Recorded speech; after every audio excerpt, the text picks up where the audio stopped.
competition factor comes into play. We don't, because of interstate commerce, we don't enter into that in terms of trying to regulate that because we can't. All we can do is make sure they meet the same standards, the programs, the faculty, library resources, all of that meets the same standards. Duplication, though, for the public institutions is considered when we look at new programs because, again, it's a resource issue. So maybe not every institution needs every program. There are some programs that every institution needs, say business. Every two-year campus has a business program, but every two-year campus may not need the viticulture and enology program, the wine, the grapes and wine program. You know, so we have one program like that at Ozark. So we factor all of that in, and given that we have to have some restraints on the publics in terms of the use of state resources, that causes some concern when the out-of-state entities are not held to that standard. And of course it's because there are no state resources involved with that. They are not eligible for state scholarships or anything like that. So that's why we don't apply those standards to them. The other... Can I ask Yes. a question about that? I know in the very late 80s, we had a lot of proprietary schools in the state. And Yes. once the teacher colleges became Right. colleges, if you will, and you know, people had access, it seemed there was kind of a decline of the proprietary schools.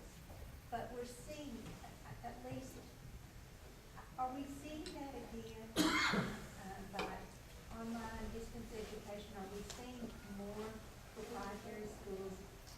Well, there was a decline because they were offering associate degrees. Most of the institutions that were operating in Arkansas had a physical presence in Arkansas. They were offering associate degrees.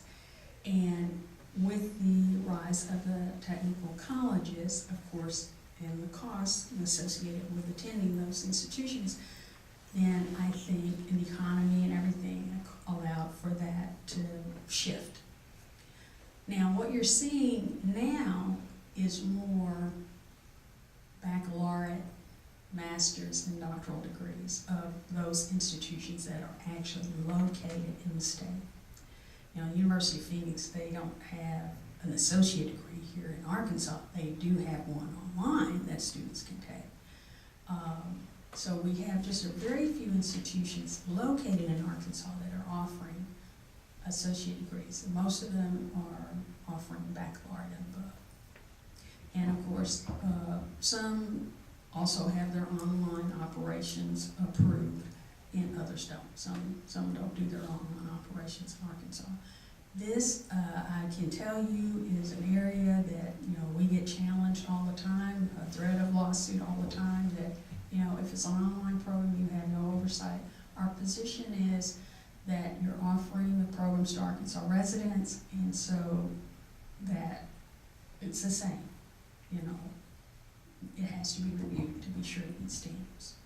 So they are complying with that, though a threat every now and then probably doesn't hurt. I mean, you know, that's their position, you know. So it's okay. All right, the other things that have been discussed, concurrent enrollment, off-campus instruction, and distance programs, of course, ability to benefit. So those are some of the things that we're having questions about from you or people wanting to discuss.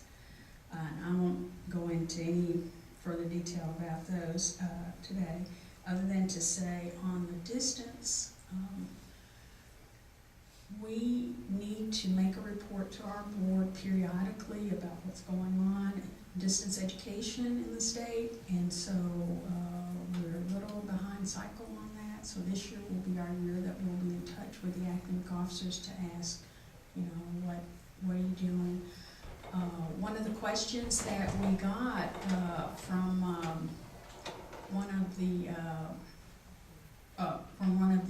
advisory committee members for oversight of the out-of-state institution was, how do we know that faculty member that they have said is teaching that course, how do we know that's really the faculty person teaching the course?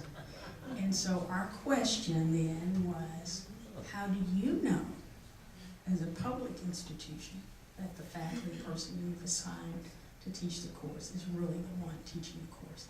See, so whatever we're asking of the out-of-state and proprietaries, we've got to be able to answer that same question for the publics. So if you see some question like that, it's not because, you know, we really wanted to ask it, but now that it's been asked, we need to know the answer. And we will be asking the out-of-state and proprietaries the same questions.